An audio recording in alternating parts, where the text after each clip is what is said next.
Hello everyone, today I'm going to talk about Airbnb. It's going to have two parts. The first part is as a customer experience and the second part I'm going to do analysis as marketer. Okay, so Airbnb starts collecting data since you open an account, and when you create an account they ask you for an email address, a phone number, and they ask you if you wanted to connect it through Facebook or Google.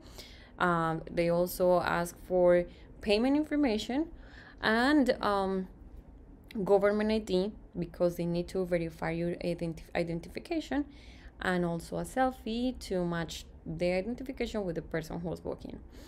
When you're gonna book, they ask you where you're gonna rent and when, and they also ask you how many people, if they're children, infants, or pets. Based on your answer, they narrow the search, and they give you some results. To discover the places, you can filter the information with price. Um, if you want like specific things like a pool or like a jacuzzi or a place nearby something, you can narrow more that search. After you have your Airbnb booked, you start receiving some emails with suggestions of what to do. So in January, I went to Colombia to a city called Cartagena, and they started sending me emails of suggestions. And let's say that, for example, I picked the bike tour. They show you pictures, videos, what are you gonna do, what is included with the tour, like if the transportation, the equipment, food. They give you the name of the person, and they give you the possibility to book. So as we see here, Airbnb now is not only a platform to book a place, but they're also looking for a travel experience, and they're offering these new tools in which you don't have to get out of the platform to rent tours or look for reviews of things, like going to travel TripAdvisor or to Yelp. You can do everything here. You can reserve everything here. So they are offering a whole experience with trustful resources. Then they sent me a lot of emails with different things, so probably they were learning what I like. So they offer me nature tours, architecture tours, they offer me food and culture. They even offer me cooking classes to learn to cook local food. When you're done with the trip, you receive a follow-up email asking you how was your experience. So they send a survey, which is optional, and when you answer the survey, they ask you things about the host. How was the communication? The person was clear. They also ask you about the place itself, if it was clean, if it matches the descriptions, and also about the location. So they're collecting a lot of data there. And also the hoster can write a review about you. This works with ratings, as many platforms do. So if a person or if a host has bad reviews, many people do not book in these places. Or if the guest has bad reviews, well, many hosts prefer not to book to that person.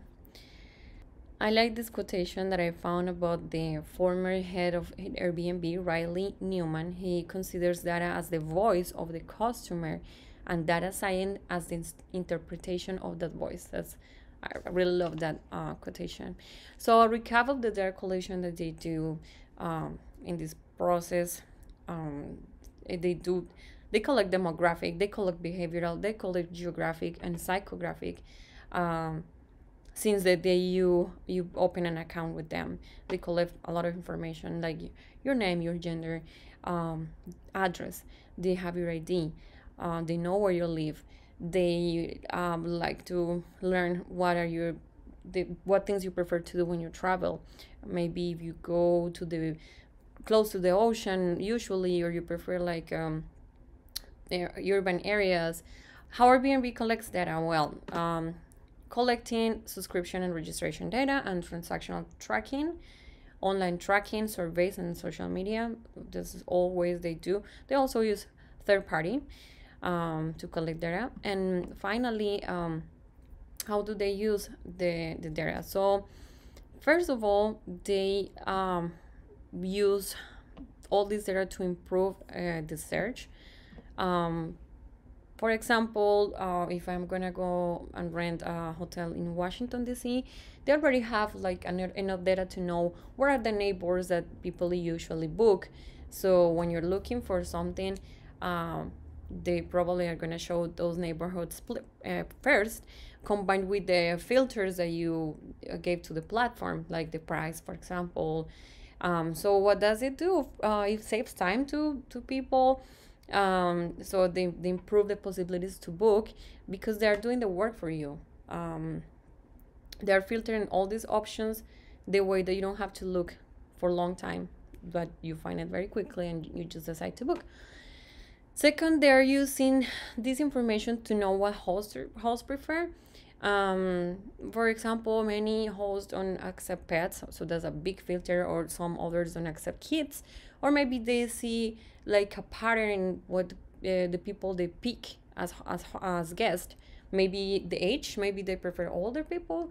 So that's another way to present better options to have better matches between host and guest.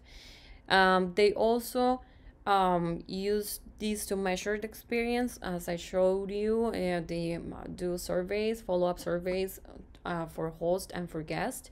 And finally, they always look for the opportunity to improve their service with all this data they collect. And for example, recently they got a smart pricing tool that is helping hosts to set the prices. So yeah, they're always improving and integrating new things to the platform to give a better customer experience.